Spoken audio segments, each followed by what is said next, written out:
రే మామా, రే కొత్త బైక్ కొన్నారా? నువ్వు నా ఫ్రెండ్ కదా, ఒక మాట చెప్దామని వచ్చిన. సరే వస్తాను. పర్వాలేదు సతీష్, కొత్త బైక్ కొన్న వెంటనే వచ్చి నీకు చెప్తానాడు. ఇంత మంచి ఫ్రెండ్స్ ఉన్నారా నీకు? అన్నా వాడేదో ప్రేమతో వచ్చి చెప్పలేదన్నా, నేనే కొన్నాను నువ్వెప్పుడు కొంటావరా అని చూపించడానికి వచ్చాడు. అన్నా మీకు ఓకే అయితే నైట్ టైం షాప్ కూడా నేనే చూసుకుంటా అన్నా. రే తెలివిని మాట్లాడుతున్నావా లేదా? ఇప్పటికే రోజుకు 14 గంటలు పని చేస్తున్నావు, మరి నైట్ షిఫ్ట్ అంటే చాలా కష్టంగా ఉంటుంది. అదంతా నువ్వేం ఆలోచించద్దన్నా, అంతా నేను చూసుకుంటాలే.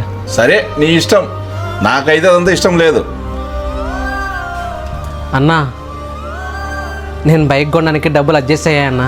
సూపర్ రా, మంచి పని. అదే రేపు ఒక్కరోజు లీవ్ కావాలన్నా.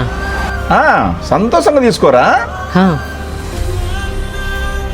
ఏంది వీడు ఒక్కరోజు లీవ్ అని చెప్పి 3 రోజులు ఏం రాలేదు? ఉండు తల ఫోన్ చేద్దాం.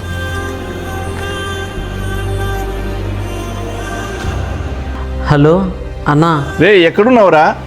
సారీ అన్న, ఆరోగ్యం బాగలేదు, 2 రోజులుంటే హాస్పిటల్లోనే ఉన్నా అన్నా. రే ఏం మాట్లాడుతున్నావురా? బైక్ కొని పూజ కూడా చేయించలేదన్నా, ఇంటి దగ్గర అలానే పెట్టొచ్చా. సరే సరే, డాక్టర్ ఏమని చెప్పాడు? నిద్ర లేకపోవడం వల్ల ఇలా జరిగిందంటన్నా. ఇది నీ ఒక్కడి సమస్య కాదురా, ప్రపంచంలో అందరిది. బైక్ కొనాలి, కారు కొనాలి, విమానాలు తిరగాలి, సంపాదన మించి ఆలోచిస్తారేంట్రా? ఉన్నదంతా సంతోషపడకుండా. మన లైఫ్లో ఏది పోయినా సంపాదించుకోవచ్చు, మన ఆరోగ్యము సమయం తప్ప. అలాంటిది ఆరోగ్యం బాగాలేనప్పుడు ఎన్ని డబ్బులు సంపాదిస్తే ఉపయోగం ఏమిరా? సరే ముందు నీ ఆరోగ్యం చూసుకో, తర్వాతే పనికిరా.